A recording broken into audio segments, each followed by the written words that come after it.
Railway यात्रियों की बात हो, रेलवे संबंधित बात हो, खिलाड़ियों की बात हो, किसी की भी बात हो, बुजुर्गों की, दलित बैकवर्ड, हर की आवाज में हौसले सही विधायक आपके। ऐसा लगा कि भाई कोई प्लांटेड सी बात कर रहे हो आप भाई। ये तो खबर नहीं आज मैंने पहली बार सुनी है। कहीं ना कहीं अरविंद शर्मा जी कांग्रेस से करनाल से लड़ेंगे, ये खबरें कहां से चली? नहीं, ये आप सही।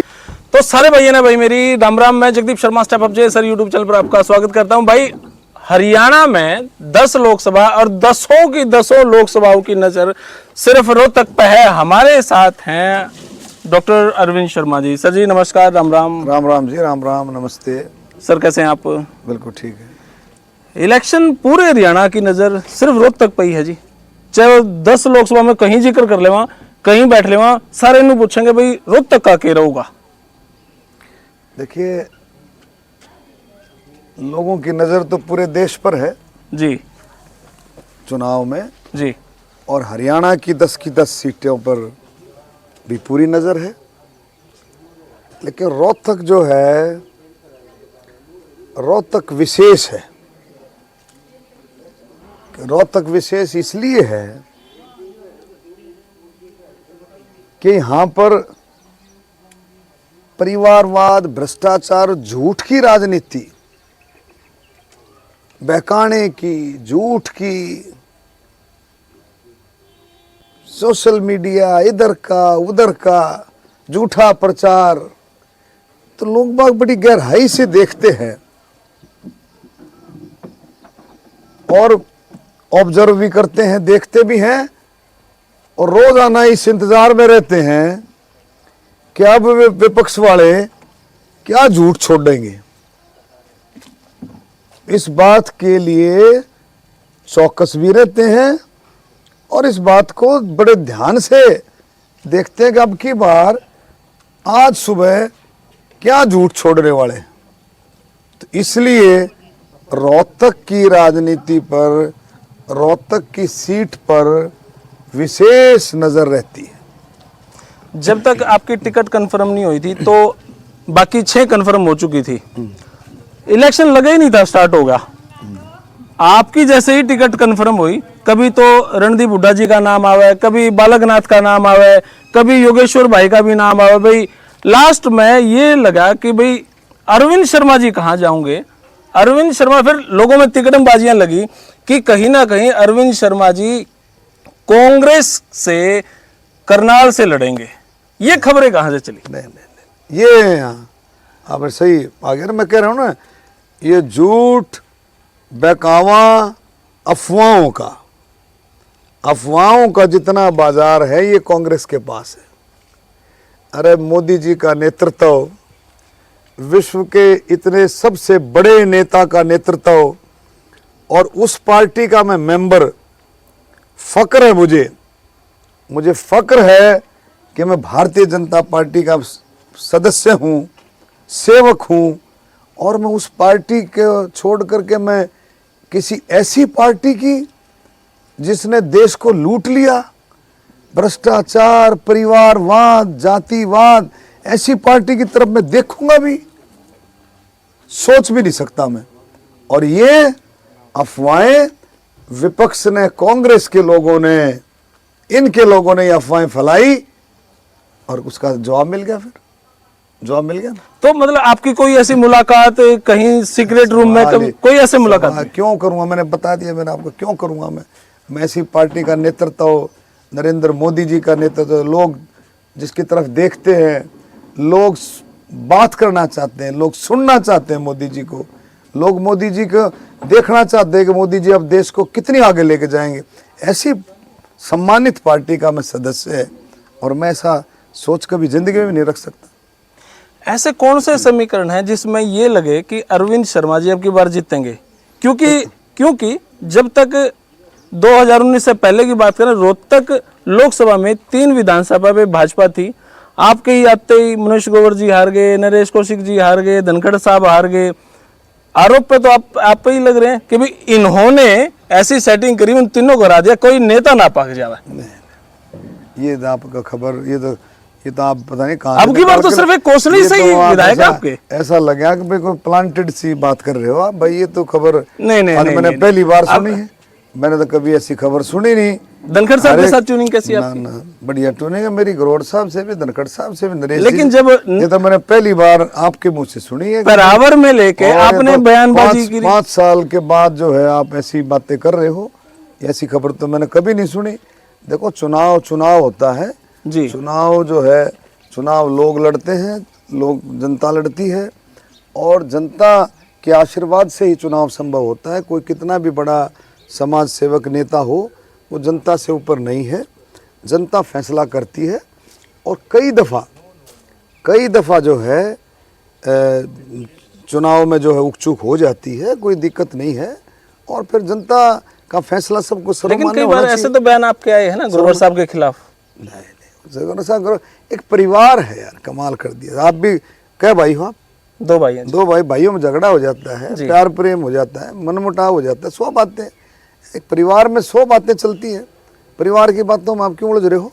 क्योंकि 2019 जब आपकी कैंपेनिंग चल रही थी तो मनीष ग्रोवर जी एक बात क्या करते हैं, हम अरविंद शर्मा जी के साथ हैं। आजकल वो यूं कहते हैं हम कमल के साथ है। अरविंद शर्मा जी तो मैं भी कहता हूँ अरविंद शर्मा खुद ही कमल के साथ है, अरविंद शर्मा खुद ही मोदी जी के साथ है। पूरा देश नरेंद्र मोदी कमल के साथ है। पूरा देश चाहता है कि 400 से भी ज़्यादा कमल जो खिले, पूरा देश कमलमयी हो, पूरा देश मोदीमयी हो। और पूरा देश इसलिए मोदीमयी हो कि मोदी जी ने देश के लिए किया है। किसान हो, खेती और मजदूर, कोई कैटेगरी हो, मोदी जी ने दबा करके, सोच करके हर कैटेगरी को ऊपर उठाने की जो है मोदी जी का संकल्प है, और मोदी जी उसमें लगे हुए हैं। और इसीलिए पूरा देश, दलित हो, बैकवर्ड हो, जर्नल हो, पूरा का पूरा देश, स्वतंत्रता सेनानी हो, शहीदों के परिवार हों, बुजुर्ग हों, महिलाएं हों, खिलाड़ी हों, पूरा देश जो है मोदी जी के साथ खड़ा है। मेरे पास ज्यादा नहीं, 2 सवाल और हैं। एक सवाल जो महम के लोगों का कहना है, यहाँ के लोगों का भी कहना है कि भाई हमारे हलके में सांसद साहब नहीं आए, नाराजगी क्या है? रोहतक में आए लेकिन हमारे यहाँ नहीं आए। देखिए, ऐसा सांसद का क्षेत्र आपको सबको पता है। सांसद को डॉक्टर अरविंद शर्मा को कितना टाइम मिला? 5 साल में। डॉक्टर अरविंद शर्मा को मिले मुश्किल से 2 साल जी, 2-2.25 साल तो कोविड की महामारी में चले गए जी। कुछ किसान आंदोलन, आपको पता कितना पीछे किसान आंदोलन कैसा था? सारे रोड ब्लॉक कर रखे थे, लोगों के घेराव तक करते थे, किसानों में ऐसी नाराजगी हो रही थी जो है, आपने देखा कितना समय। तो मैं कहता हूँ 2 साल, 5 साल के जो सांसद का जो टाइम होता है, मुझे सिर्फ 2 साल मिले। 2 साल का मैं आपको हिसाब दे सकता हूँ कितने दिन पार्लियामेंट रहा और कितने गांवों में मैं गया। मैं कम से कम हल्के के मैक्सिमम गांवों में गया हूँ। लेकिन गांवों में क्या होता है कि भाई जिससे मिल लो, जैसे मान लो आज मैं गांव में गया जी, आज मैं सिंहपुरे में आया, जो लोग मेरे को आज देख लेंगे, मिल लेंगे, उनके लेखे तो मैं आया।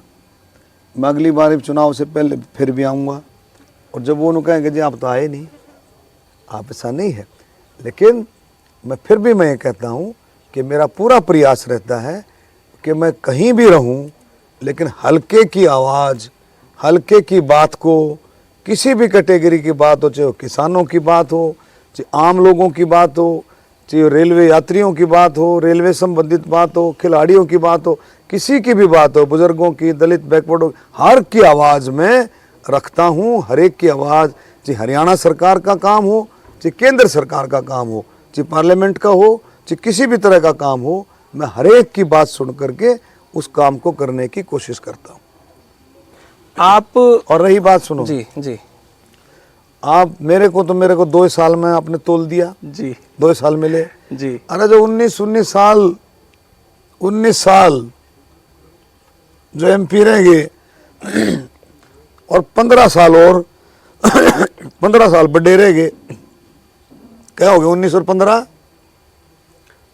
15 हो गए 20, 34 साल हो गए जी। 34 साल में तुम उनसे पूछ लो कई बार गए। वो कहते लोग, जब हमारे साथी पूछते हैं कि डॉक्टर 2 साल में नहीं, अगर कम आया कहीं तो वो उनकी बताओ, कोई भी कहीं भी 2014 के चुनाव में तो कितने लिकड़ के भी ना गया। 2009 के चुनाव में कहीं नहीं निकला। ये तो 2019 के चुनाव में आप देखेंगे, जब ये पता लगा कि हवा खराब है, तब आखिर में जाकर के निकल करके बाजे। मेरे से ज्यादा लोगों का ध्यान, मेरे से ज्यादा लोगों के संपर्क में मैं घमंड नहीं करता, जी। कोई बिरला ही रहता होगा। आखिरी सवाल की तरफ, लोग आपको वोट क्यों दे? क्योंकि दीपेंद्र जी इतने साल रहे, उन्होंने काम करवाए बहुत ज्यादा। आपने ऐसे कौन से अपने रोहतक लोकसभा में काम करवाए ताकि लोग कंपेयर करें और ये लगे भाई हाँ अरविंद शर्मा जी ने काम करवाए दीपेंद्र से ज्यादा? ऐसा है, ये मुख्यमंत्री थे 10 साल। जी। ठीक है जी। 10 साल मुख्यमंत्री थे। जी बिल्कुल थे ना जी। और जो 10 साल के जो गड्ढे थे, सुन लो ध्यान से, जी। वो भारतीय जनता पार्टी ने मनोहर लाल खट्टर की सरकार ने भरने की कोशिश करी, भरे भी। और रही बात कामों की, ये तो उन कामों की कोड़ी भर रहे हैं जो भारतीय जनता पार्टी ने कराए, उन कामों की कोड़ी भर रहे हैं। झज्जर वाली रेल लाइन, रेवाड़ी से झज्जर रोहतक रेल लाइन, ये वाजपेयी जी के टाइम में मंजूर हुई, कोड़ी ये भर रहे हैं। ये जो रोहतक महम लाइन, रोहतक महम आसी लाइन, ये कब करी है, कब काम हुआ इस पर? काम कब हुआ? 2009 और 12 की बात करते, 2014 तक ये रहे। अरे कोई अगर मान लो दस्तखत कर दिया आपने किसी काम के लिए, तो उस काम को पूरा कैसे कराया जाता है? उस काम के लिए ज़मीन भी चाहिए, ज़मीन एक्वायर करनी पड़ती है, पैसा भी चाहिए, पैसा भी सैंक्शन करना पड़ता है, उसकी DPR बनती है, डिटेल प्रोजेक्ट रिपोर्ट बनती है, तब जाकर के काम होता है। अब काम तो करा भारतीय जनता पार्टी की सरकार ने, पैसा उसने दिया, DPR उसने बनाई, ज़मीन उसने एक्वायर करी। आज ज़मीन एक्वायर करने का काम सबसे मुश्किल काम है, सबसे मुश्किल काम भारतीय जनता पार्टी की सरकार ने किया, खट्टर साहब की सरकार ने, मोदी जी की सरकार ने, और ये अपने चल पड़े जी ट्रेन में बैठ करके हमने कराया। अरे वह कमाल है भाई। अब ऐसे ऐसे कामों को ये जोड़ते फिर रहे हैं।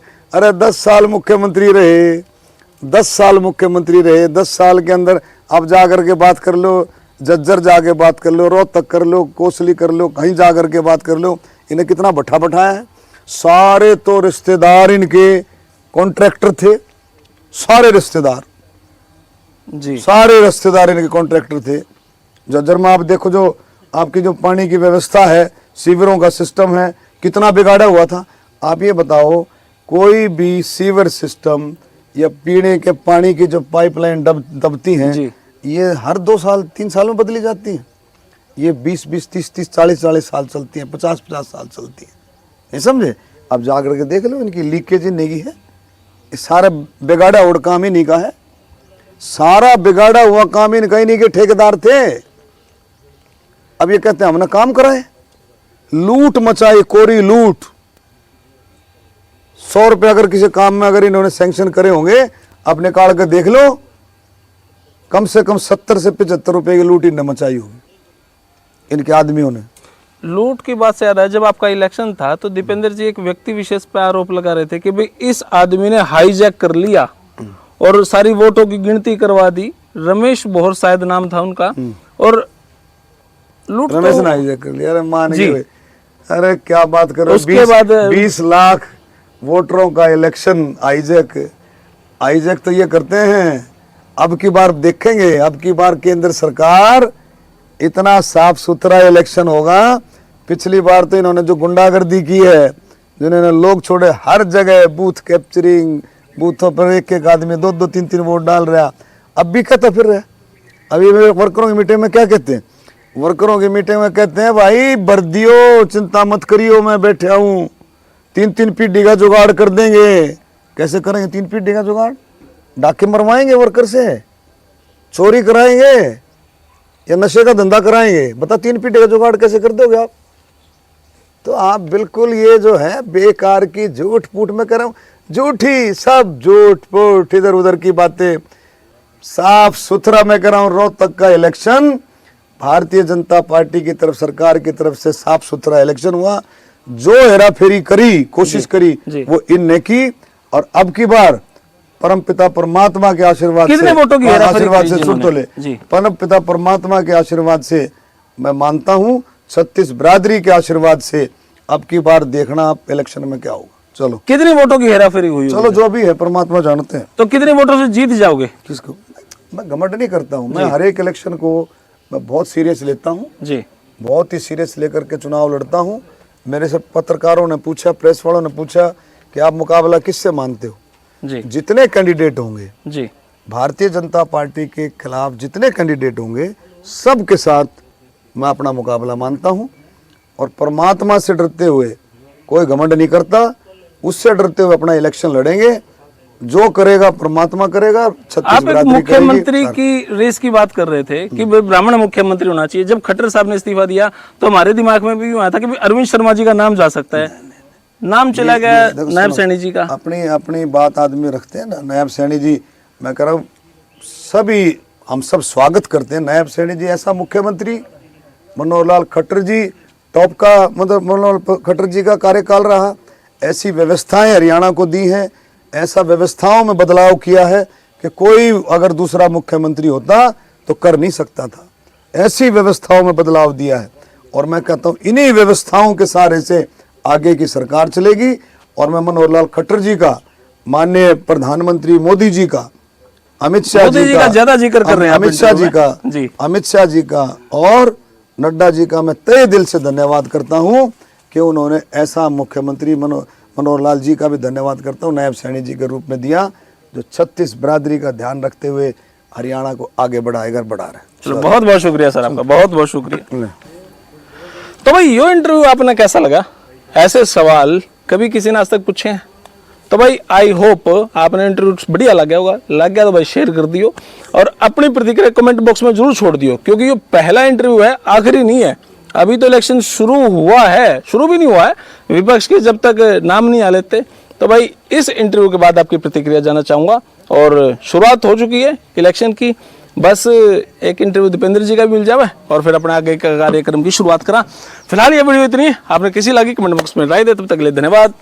जय हिंद, भारत माता की जय। थैंक यू भाई।